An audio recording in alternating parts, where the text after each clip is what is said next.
So shout out to you, Wax Wakiniheras, for sharing your Maria Gyozawa.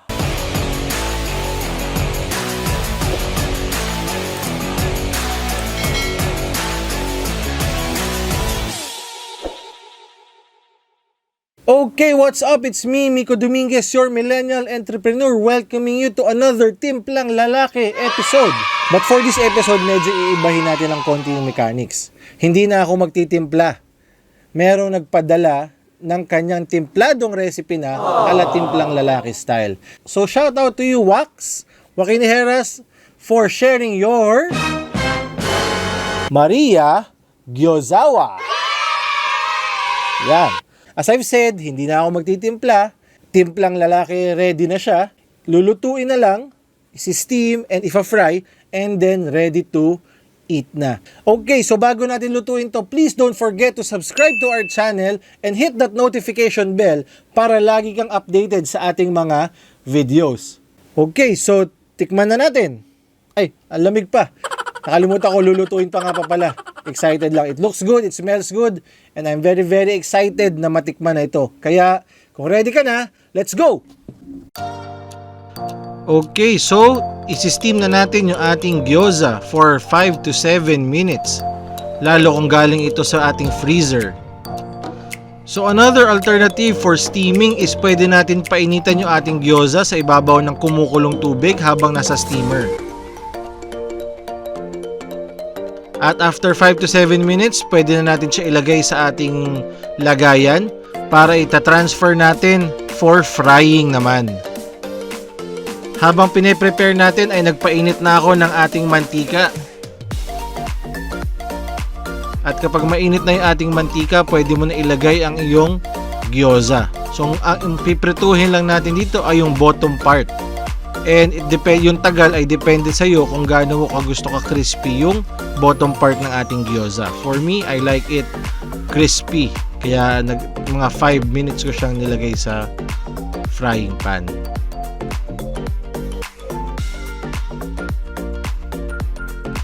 Okay, so now it's ready to serve and ready to eat. Okay, so tapos na natin lutuin ang ating Maria Gyozawa. Isa na lang ang bagay na natitirang gawin, kundi ay tikman. Pero obviously, 5 na lang yun nandito sa plato ko ngayon, so ibig sabihin tinikman ko na siya kanina at pinatikim ko pa sa ibang family members. But for the sake of this vlog, di ba, papakita natin talaga yung actual review nung ating Maria Gyozawa. So, dun sa video na napanood nyo kanina, medyo ako kasi I like it crispy, kaya medyo tinagalan ko ng konti sa frying pan, no? So I don't know if I did justice, kung tama ba yung pagluluto ko. Again, it's Timplang Lalaki, kung ano yung gusto ng puso mo.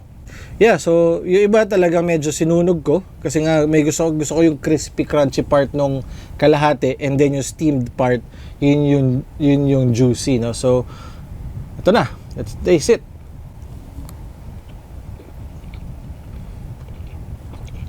Okay talaga siya because hindi ako kumakain ng gulay. No, kaya dati, hindi talaga ako umu-order or hindi ako kumakain ng gyoza or hindi ako tumitikim ng gyoza because ang alam ko, ang first impression ko na nakatikim ako ito, ang daming gulay. So itong kay Wax, gulay free. So pabor para sa inyo. But yung mga vegetable lovers dyan, alam ko gagawa siya soon. Alam ko gagawa siya soon ng kanyang vegan gyoza. So abangan nyo po yun. But this one is pasok sa taste ko because gulay free siya. Ang pinaka-gulay lang niya na kinakain ko naman is onions. So, tinanong ko siya. Sabi ko, bro, akala ko walang gulay. Sabi niya, hindi, onions lang yan. Sabi ko, okay. Akala ko kasi parang mga celery or kung ano-ano mga green na. But, it's just onion na kaya ko naman siyang kainin. So, yeah. Tapos, sobrang lambot na, nahulog. So, ang sarap nung crunchy effect niya. Kasi medyo sinunog ko ng konti. Plus, niluto ko siya sa sesame oil.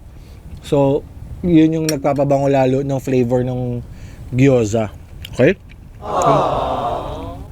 Actually, the price is very, very affordable for a gyoza, no? Japanese food. sa ganitong presyo. Actually, tinatanong ko nga sa kanya, magkano ba para itatransfer ko na sana? Kaya sabi niya, sige, i-review mo muna, pagka hindi masarap, wag mo na akong bayaran. So what I will do after this shoot, iti-text ko na siya para hingin ko magkano because I will have to pay for it dahil nag-usap kami na pag hindi masarap, hindi ko babayaran. Kaya masarap Actually, obviously, dahil naubos nga namin in one sitting yung 2 orders na pinadala niya.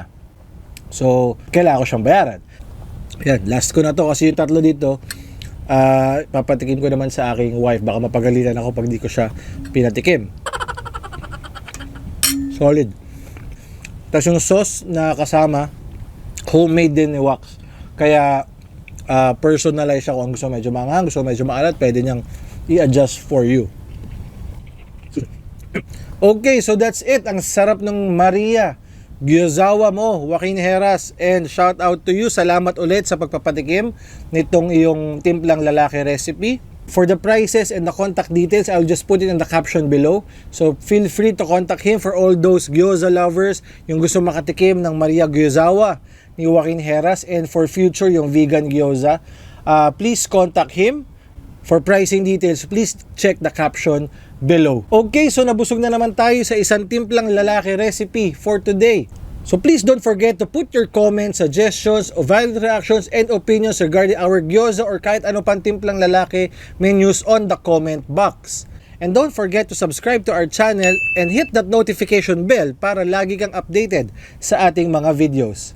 So that's it for me. Again, I'm Miko Dominguez, your millennial entrepreneur, sharing you good vibes, business insights, menus from timplang lalaki like Maria Gyozawa, and sneaker stories. Signing out. See you soon!